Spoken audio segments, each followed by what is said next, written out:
Voilà. On tirera des photos.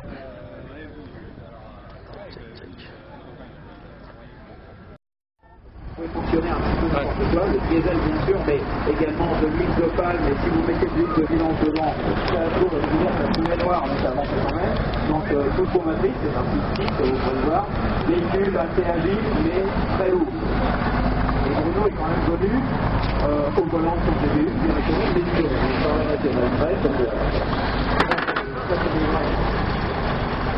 premier véhicule.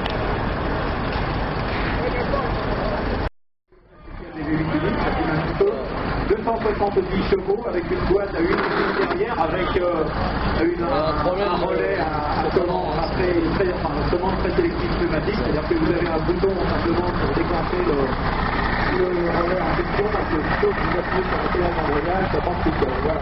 Donc un véhicule qui était très répandu dans les années, à la fin des années 60 et au début des années 70. Et celui-ci a été refait aux couleurs de la SCSI, qui était en fait une société de transport spéciaux, ça veut dire société de transport spéciaux et industriel, c'est une société qui était vendue en banlieue parisienne. Ce gun était absolument pompeux, mais la plupart du temps les collectionneurs de Scania sont des maniaques, donc là ils mettent un point d'honneur à ce que le Bernard. Celui-ci est un L111, c'est ce qui caractérise les véhicules à capot chez Scania, et le 111 ça veut dire simplement 11 000 première génération. En fait il y a eu des caractéristiques absolument pompeux. Derrière, notre ami anglais qui est venu l'an passé, il a remis cette année avec des copains, donc c'est un véhicule anglais, un Volvo, mais dont on n'a pas l'équivalent en France. C'est un LBS 141. LB, ça veut dire que c'est une cabine basculante, donc c'est une cabine avancée d'excellence. Le S, ça veut dire que c'est un ancien tracteur routier, c'est un Unix qui est marqué dessus. Hop. Et alors les photos que je vais faire. 120, donc mis en service dans les années 54 avec une cabine qui n'est pas une cabine série, qui a été faite par Pelpel, c'est un grand spécialiste de la cabine poids lourd, qui est situé à Noyal-sur-Vilaine, juste à côté de Rennes, et avec une finition absolument luxueuse et surtout un volume de cabine beaucoup plus important que la cabine d'origine. Derrière, vous savez, c'est un équipement américain, un peu qui a été installé sur un braquer, c'est-à-dire une dépanneuse de l'armée américaine. C'est le 89, j'avais le même, mais ça c'est en anglais. Petit celui-là d'un fédéral qui a été repris en partie justement d'un. J'ai eu pendant 3 ans ça. À dire quelque chose. C'est plutôt un fédéral, parce qu'il n'y a pas besoin de force sur les côtés. Juste derrière un autre Volvo, un F88 aussi, mais celui-ci est un LFB, c'est-à-dire en fait que c'est.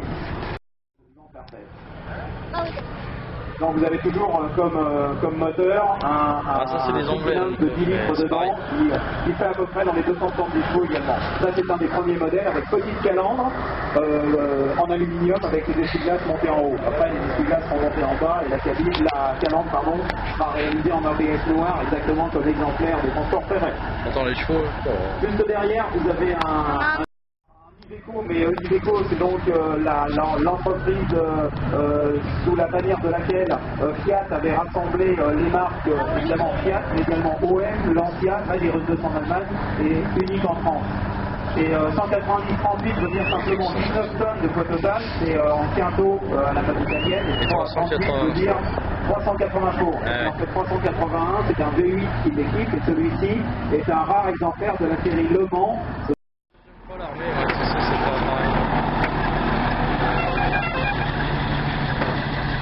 Non. Ouais, j'ai appris là-dessus.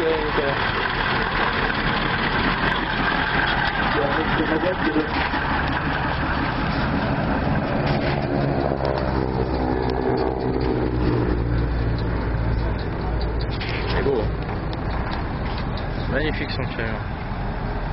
Alors pas courant, puisque c'est l'ancienne dépanneuse des transports Becquet, donc une entreprise de transport routier du pape En gros, c'était un véhicule destiné à pouvoir rouler dans toutes les conditions et même en cas de problème de ravitaillement en carburant sur le terrain. Donc véhicule acheté à un peu plus de 800 exemplaires par l'armée française, exclusivement fabriqués et livrés à l'armée française. C'est bien, ça y est, ça ira en tir démarre. C'était parti à l'origine et qui était prévu pour le. Allez, braque, également le transport. On va pas y arriver.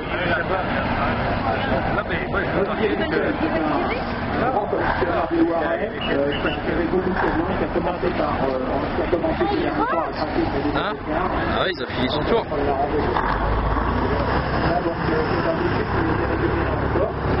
C'est un Kerkora et Zetra, c'est une marque et la police de jeunes, je veux dire autoportant en ce moment, parce que ce véhicule n'a pas l'entreprise majeure